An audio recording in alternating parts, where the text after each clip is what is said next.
Trading is simple. Not only trading, পৃথিবীতে সব কিছুই সিম্পল।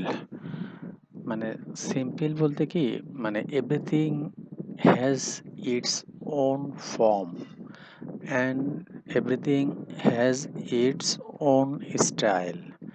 মানে পৃথিবীর প্রত্যেকটা জিনিস, আপনি ব্যবসা বলেন, ট্রেডিং বলেন, আপনি লেখক হতে চান, অথবা আপনি সায়েন্টিস্ট হতে চান, অথবা আপনি ভ্রমণকারী হতে চান, অথবা আপনি সিনেমার পরিচালক হতে চান,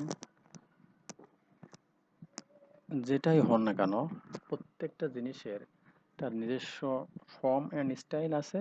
এবং ওই নিজস্ব ফর্ম অ্যান্ড স্টাইল যেটা, সেটা খুবই সিম্পল এবং খুবই সহজ। তো ওই দৃষ্টিকোণ থেকে, মানে ওই ওই এই বিশ্লেষণ থেকে আমি বলতেছি ট্রেডিং ইজ সিম্পল। মানে ট্রেডিং এর নিজস্ব ফর্ম অ্যান্ড স্টাইল আছে, ওই স্টাইল পর্যন্ত এটা খুবই সিম্পল, খুবই ইজি, খুবই শান্ত, খুবই নর্মাল, খুবই আরামদায়ক। কিন্তু ট্রেডিং এর যে নিজস্ব স্টাইল এবং ফর্ম, সেই লেভেল পর্যন্ত এটা সিম্পল এবং আরামদায়ক থাকে।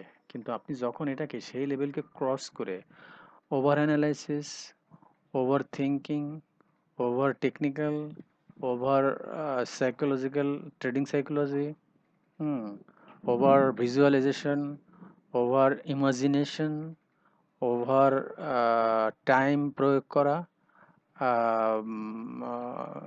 এবং ওভার এমফাসাইজ, মানে অতিরিক্ত জোর দেওয়া, অতিরিক্ত সময়ক্ষেপণ করা, সারাদিন এটা নিয়ে মেতে থাকা, এইগুলো করে মূলত এই ট্রেডিং এর যে নিজস্ব স্টাইল এবং ফর্ম আছে, সেই ফর্মকে ওভার করে এটাকে আসলে একটা ক্রিটিক্যাল পর্যায়ে নিয়ে যাওয়া হয়। এবং তখন মূলত এবং এই গ্রাউন্ডটা হয়, এই কাজটা বা এই অ্যাপ্রোচটা হয় বেশিরভাগ ক্ষেত্রে ট্রেডিং টেকনিক্যাল অ্যানালাইসিসের ক্ষেত্রে, এবং পরবর্তীতে অনেকের ক্ষেত্রে এটা সাইকোলজিক্যাল অ্যানালাইসিসও হয়ে থাকে।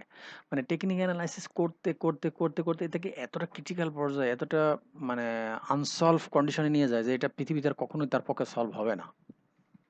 এক, এবং সাইকোলজিক্যালতে এত এত অনেকে, মানে এখানে দুই শ্রেণীর লোক ট্রেডিং এ থাকে। একটা সেকেন্ড, মানে some traders think that technical is the overall solution of the trading, and some people think that psychological solution is the overall solution of the trading.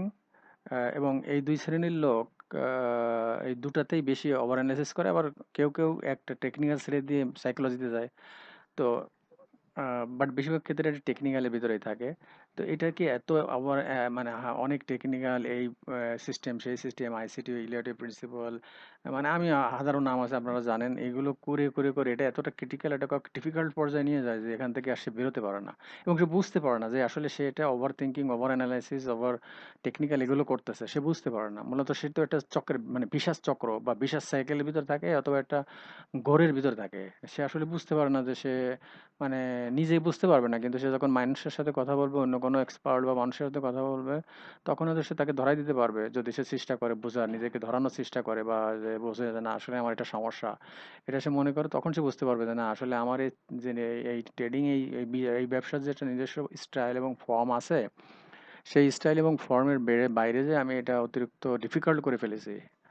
একই সাথে সাইকোলজির বিষয়েও এরকম, যারা সাইকোলজিতে মানে hypnotize হয়ে যায় বা obsess হয়ে যায়, তারা মনে করে সাইকোলজি সব, এবং সাইকোলজি বই পড়তে থাকে, ভিডিও দেখতে থাকে, বিভিন্ন বই, ভিডিও পড়তে, বিভিন্ন বই পড়তে এমন মানে ক্রিটিক্যাল গভীরে চলে যায়, এত ওভার অ্যানালাইসিস নিজেকে নিয়ে করে, এত ওভার সমস্যা নিজের ভিতরে খুঁজে পায়, সমস্যার সমাধান করতে করতে তখন ভাবে, এ বাবা! সাইকোলজির এত গভীরতা, এত সমস্যা, এত, মানে এত গভীর, মানে এত সমস্যার এত রকম, এত দিক, বা মানে একটা সমাধান করলে আরেকটা এসে হাজির হচ্ছে, একটা সমাধান করলে আরেকটা এসে হাজির হচ্ছে, একটা সমাধান করলে আরেকটা সমস্যা এসে হাজির হচ্ছে সাইকোলজির।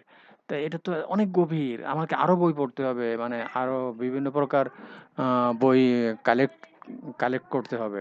হ্যাঁ? করে তারপরে এগুলোকে ঠিক করতে হবে। আরো বই পড়তে হবে। মানে এই লেখকের বই না, উনি ভিন্নভাবে বলছে, আরেকজন ভিন্নভাবে বলছে। এই করতে করতে আসলে এই সাইকোলজিক্যাল সমস্যা কখনোই শেষ হয় না। এটা কোনো সমাধান হবে না। বাস্তবিক পক্ষে এটা কখনোই সমাধান হবে না। কারণ কি? রিয়েলি সাইকোলজি মানে মানুষের সাইকোলজি এতটা ডাইভার্সিফাই মানে কোটি, কোটি রকম ফের মানে কোটি, কোটি বিলিয়ন ট্রিলিয়ন রকম ফের মানে বিভিন্ন রকমের হতে পারে আরকি। মানে এত রকমের হতে পারে। তাই এটা কোনটা সমাধান করে আপনি কোনটা ঠিক করবেন? এটা কোনোদিনও মানে শেষ হবে না। সুতরাং এটাকে সিম্পল ওয়েতে দেখার চেষ্টা করে এ এ মানে করতে হবে এবং ওভার এনালাইসিস, ওভার থিংকিং করা যাবে না। As it is very simple মানে অ্যাজ ইট ইজ এটা মনে করতে হবে মানে এটা যেমন ঠিক তেমনই ভাবতে হবে। এর বাইরে গেলে এটা মানে ডিফিকাল্ট হয়ে যাবে এবং এটা অনেক মানে কঠিন হয়ে যাবে এবং এটার কখনো সমাধান হবে না। এবং আমি আশা করি যারা এই চক্রের ভিতরে আছেন তারা এই কথাগুলো শুনে বুঝতে পারবেন যে এটা আসলে মানে আপনি ওই চক্রের ভিতরে আছেন কিনা এবং থাকলে আপনাকে অবশ্যই বেরিয়ে আনতে পারবেন।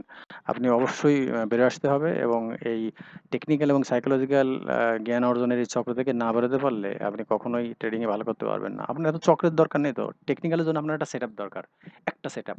আর কোনো কিছুর দরকার নেই। ওই সেটআপ দিয়ে ট্রেডিং করা যায়। আর সাইকোলজিতে আপনার যে সমস্যাগুলো হচ্ছে, ধরেন আপনার সমস্যা আছে আপনি লস সহ্য করতে পারেন না। তো আপনি কয়েকটা লস সামনে পরে লস করে আপনি নিজেকে বলান যে এই লসগুলো আমাকে সহ্য করতে হবে।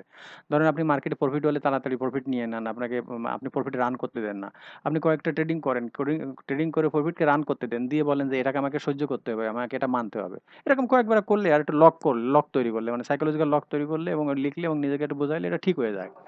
আপনি যদি এভাবে কন্টিনিউয়াসলি এই ট্রেডিং এর এই সাইকোলজির মানে গভীরতা ঢুকতে যান এটা কখনো শেষ হবে না। ধন্যবাদ।